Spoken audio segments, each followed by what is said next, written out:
What do we think of when we think of the future? As a country, we have always embraced the future and discussed many big ideas about what the future may hold. All of us have a common interest in the future: kids. What does the future hold for them? Our current system is failing our kids and our country. We know that America is falling behind. We are not getting kids where they need to be in reading, science, and math. Education is a critical part of the solution to every problem we face. The key question is, what does the future of learning look like, and how will we create it?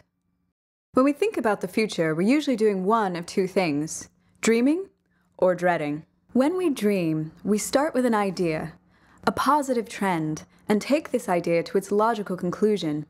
We imagine a utopia that represents our hopes for all that's possible. Maybe that idea is a belief in the promise of technology to transform learning. What would that look like? We might dream of being able to assess each student's needs, and then magically give them exactly what they need, exactly when they need it. But this is impossibly perfect and simplistic, ignoring the complexities of the learning process. When we dread, we start with a fear, a downward trend, and we likewise play out this idea to its logical conclusion. We imagine a dystopia, one filled with our fears of what might happen in the future. Here, the very same issue, the use of technology in the classroom, might veer off in a completely wrong direction with dreadful outcomes. Kids trapped in a matrix of robotic instruction. Of course, this is equally simplistic and ignores technology's potential. Whether dreaming or dreading, our role in the future we imagine is usually passive, where the future is something that happens to us and to those around us. But there's a third way we can think about the future. Between dreaming and dreading lies designing. For designers, the future isn't a far-off place. It's a place where they work every day. Design is a form of activism. We imagine the future we want, then pick up the tools to start building it. Designers see the world as a kit of parts. They reshape and reassemble the best pieces from what's already out there to create something new and better. So what does it take to rethink learning? It's not about replication. It's about selecting and integrating many different parts to create the foundation of a new model. This is the art of integrative design. From birth to adulthood, society's purpose is critical: to accelerate our learning. And what's most important for kids today is learning how to learn. Society must develop learners ready to tackle challenges they cannot anticipate. Education is the system we created to serve that purpose. Over 100 years ago, we invented modern schooling to send kids to one of three main places: the factory, the farm, or the university. We always lost some kids, but this model provided a middle-class life for most and economic growth. Over time, the economy changed. Farm jobs diminished and office jobs surged. College grads always had better access, but there was also a path straight from high school to the office. As office work changed, it got harder to get there from high school. Eventually, that path disappeared. College became the main path to opportunity. We started sending more kids to college, but we didn't change the overall system. Education broke down, trapping too many kids on paths that no longer made sense for them or for the country.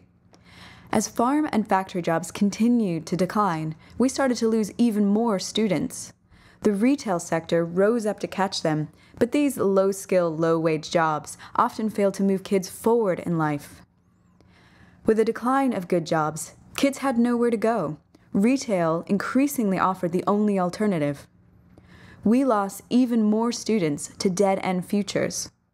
More high school graduates tried to get into college, but found they were not prepared for success, academically or financially. Fortunately, community colleges emerged to help people re-engage in their own learning and seek new pathways forward. They helped many students get back on track, but most students still found their way to community college on their own, or by accident. Today, far too many kids exit the K-12 system feeling stuck. Our model of school is broken. To understand how it's broken, we need to look inside. We see a system of 6 parts which create a student's experience. First, what they learn, and how we know they're learning, and also where and when learning happens and who's involved. How we configure these parts determines how kids move through the learning process. More often than not, these parts form rigid barriers blocking the way forward, or putting kids on the wrong path. Various innovators have focused on adjusting one or two of these parts to help kids move forward. This has spurred important progress. But this approach is not the answer. What we need is learning integrated, by design, addressing all parts at once rather than one or two in isolation. When we get this right, we make it possible for kids to accelerate their learning, to move forward in the direction they want to go. The best design models require kid power. Students must apply themselves to the learning process. It's our job to give them this chance, and we believe that's more possible now than ever before. Our research shows that a few key attributes are central to the new models we need. Future of learning models must be personalized, learner-driven, applied, cost-effective, and tech-enabled. And of course, kids don't power this system on their own. For every model, a set of outside conditions can either block its progress or help it take off and really work for kids. Without the right conditions, better models cannot take hold and scale. But just imagine what the future of learning would look like if we aligned these new models with the conditions that help them succeed. It would be a future where schools help kids get what they need to become successful learners and to accelerate their learning. But while school remains critical, it's not the only place where learning happens. Kids must be able to explore all their opportunities for learning, both in school and beyond. When we create a single integrated system, students will practice becoming lifelong learners, ready to go on to college or good jobs, ready for the challenges and opportunities of the future that awaits them. This is society's new purpose. We're already mapping this new learning ecosystem. We call our map the Human Capital Continuum, the paths that learners travel from birth to age 26 as they prepare for success in the adult world, and where far too many get stuck at key transition points.